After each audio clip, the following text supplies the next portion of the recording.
Good evening, everyone. Live from our digital desk tonight, we are taking a look at the remnants of Nicole as it makes its way through portions of Maine here. We're looking at rain, we're looking at wind, gusty conditions, of course. We're tracking high humidity, but it's not going to stick around the entire weekend. In fact, the second part of Saturday is looking pretty good. Well, developing sunshine making an appearance. With that said, though, I think our string of sunny and pleasant weekends is coming to an end.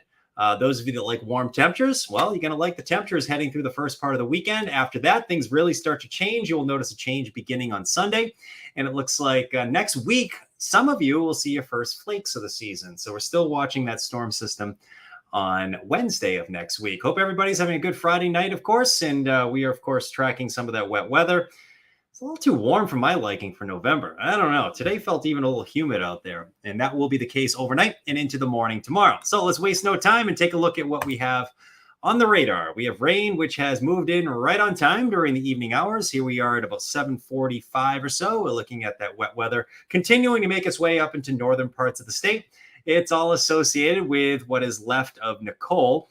Nicole is a remnant low at this point. The center of low pressure is right on here, back to the Virginias right now. We're going to get some pretty stiff southerly winds overnight. The winds will gust at times, probably around 30 to 40 miles per hour, and they'll extend into the morning hours tomorrow. Behind the system, the back edge you see right there, making its way through the Carolinas and the Virginias, that will be moving through our region probably around midday on your Saturday. So let's break this down for you. We'll get into a solid burst of rain over the next several hours here. Some downpours, maybe a rumble of thunder. That's certainly possible. It's one of those nights where if you wake up to a rumble of thunder, don't be surprised. It's warm. It's muggy out there. In fact, I think we have a pretty good shot at breaking some dew point records. I think we have to get up over 60 degrees for a dew point. It would be close. Air temperatures are in the upper 50s. Well, dew points are in the upper 50s right now. So we'll see how that plays out. But it's pretty muggy out there and pretty warm. Certainly by November standards. Here we are, 8 o'clock in the morning, Saturday. The back edge of the rainfall is moving out during the morning. We're probably talking about 1 to 2 inches of rain overnight. So I don't think we're going to get widespread flooding. There may be some localized flooding in the roads, especially where there's leaves clogging the drains. But as far as rivers go, I think we're in decent shape here. As far as the wind goes, I don't think we're looking at widespread power outages. There may be some scattered outages, but I think a pretty manageable storm overall. The second part of your Saturday will be the best part of your Saturday. Look at this. Some sun returns. Air temps will make a run at 70 degrees. One last time in the year 2022. I think we'll make a run at 70 degrees tomorrow. We keep saying that. Every warm shot we have over the last couple of weeks is that this is the last one. All right, I feel pretty confident that this one tomorrow is probably the last one. It starts getting cooler on Sunday. And Storm Tracker may be a little underdone with some of the wet weather we're getting Sunday. I think there will be some wet weather. And we'll have our highs in the morning, probably low 50s during the afternoon. We're in the upper 40s. And notice a little bit of snow trying to take shape in the mountains. Some of the areas over the higher elevations will probably end with a little bit of wet snow on Sunday. Not a big weather event there, but more of a nuisance more than anything. But it looks like Monday is a little windy out there. The sun returns and high temps will struggle to get much above 40 degrees. We should be in the low 40s on Monday. All right, so we're not talking cool down at all over the next 24 to 36 hours here. We're tracking temperatures that are pretty warm, certainly by November standards. Overnight temperatures stay in the upper 50s for a lot of towns. This is 10 o'clock tonight. Notice some downpours moving through. We'll get the potential for a rumble of thunder. Winds, they'll start to increase out of the south. Winds have been pretty tame so far. But I think we'll get some gusts 30 to 40 miles per hour into the morning tomorrow. Now, our strongest winds probably will be during the morning hours just ahead of this feature you see right here. What's happening, there is a front that's making its way through, and that front is right in there. Behind the front, the wind is going to shift over to the west, and it's probably going to be equally as windy during the afternoon, even when the sun returns on your Saturday. But I would plan on at least some bright skies to make an appearance as soon as that feature makes its way out. Let me get rid of that. Let me get rid of that front right there. There we go. I think we'll see plenty of sunshine. Notice those temperatures warming through the 60s. So the wettest part of Saturday, the morning, brightest part of Saturday will be the afternoon. And it looks like clouds will start to increase again as we go throughout the overnight hours into Sunday. Our next weather maker, I don't know why the wind barb showed up there, but next weather maker moves in on Sunday. And there'll probably be periods of rain. And look at the temperatures. They are running a little bit cooler during this period as well.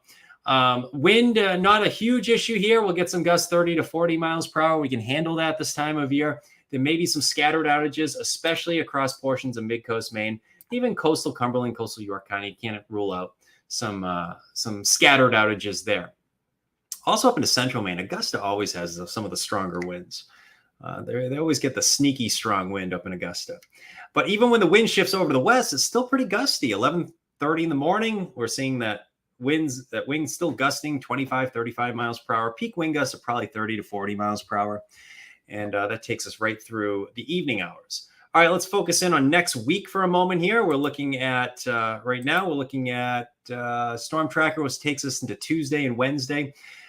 This is a storm that still looks like it's going to hold on to some cool air. The big question is, how cool is it going to be? My guess is a rain snow line inland on Wednesday. So this will be Wednesday into Wednesday night. This is 6 p.m.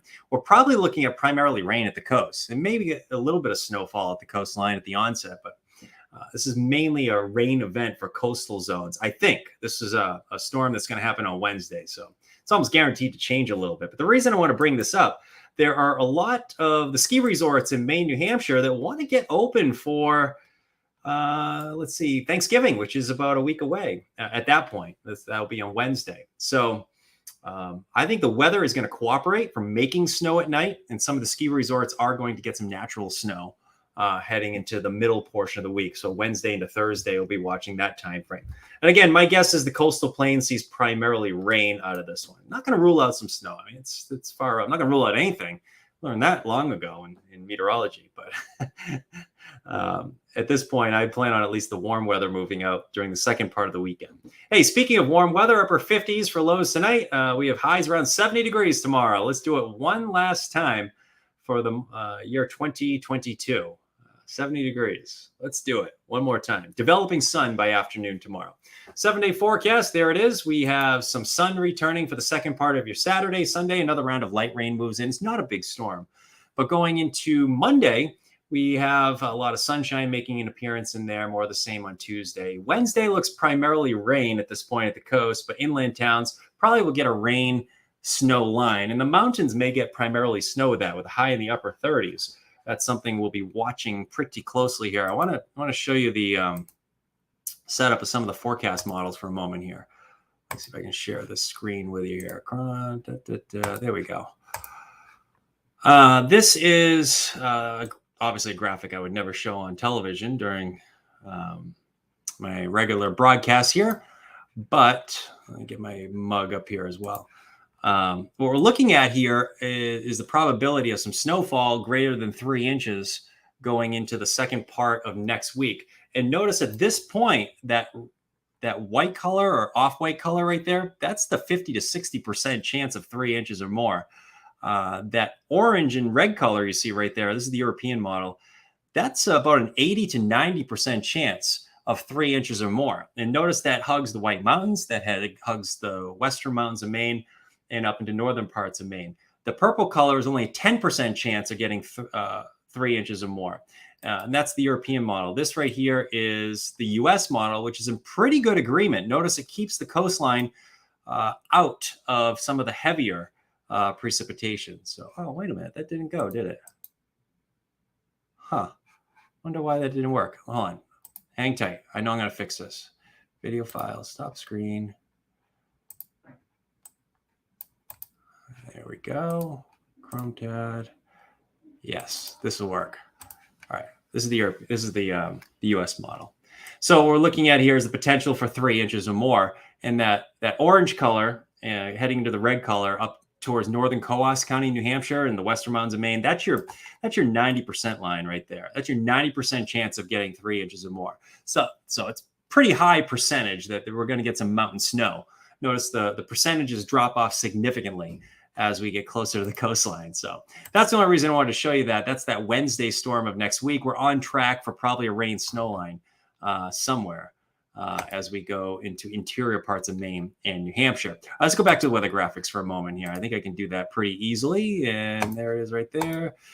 we should see some sun develop during the second part of your Saturday. If you're just joining us on the Facebook Live, maybe we can answer some of your questions. Let's go back quickly to the radar.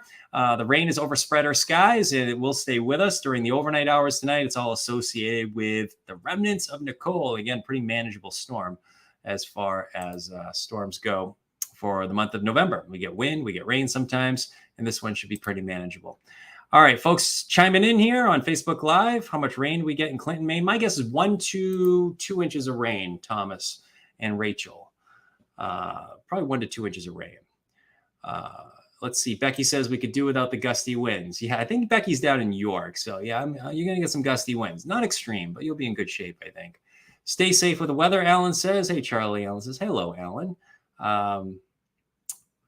Let's see. Robert Daniel. All right. The Bungay jar.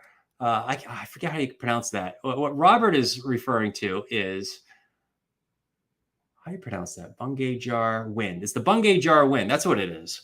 That's the localized wind that occurs in Franconia Notch with a southerly wind. I used to work with Bob Daniels up at the Mount Washington Observatory. He worked for State Park. Good to see you out there, Bob. And Bob used to also work at Cannon Mountain. And the locals call the most extreme winds out of the south there the Bungay jar wind. That's what it is. So nice for Robert to check in. And yes, we have a south wind that's producing those gusty winds. And it's interesting because you think of Cannon Mountain, you think northwest wind, right? That's the strongest wind. No, it's a south wind. It comes right up through Franconia Notch. So we got on a tangent right there. It's cool to see some of these comments. Shauna says flooding.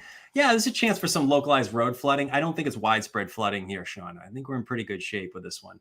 But with that said, you get some downpours, some leaves clogging the drains. There could be some localized road flooding late tonight, tomorrow morning. But as far as river flooding, I don't think that's going to be the case this time around. So that's it. I hope I answered all your questions, folks, and I'll let you get back to your Friday evening, closing in on 8 o'clock tonight. And I think we've chatted for about 12 minutes so far. So that should be pretty good. Enjoy the sunshine returning tomorrow afternoon, and enjoy one last day in the year 2022 with upper 60s to near 70 degrees tomorrow. Some towns, I think, will hit 70. All right, folks. Have a nice night.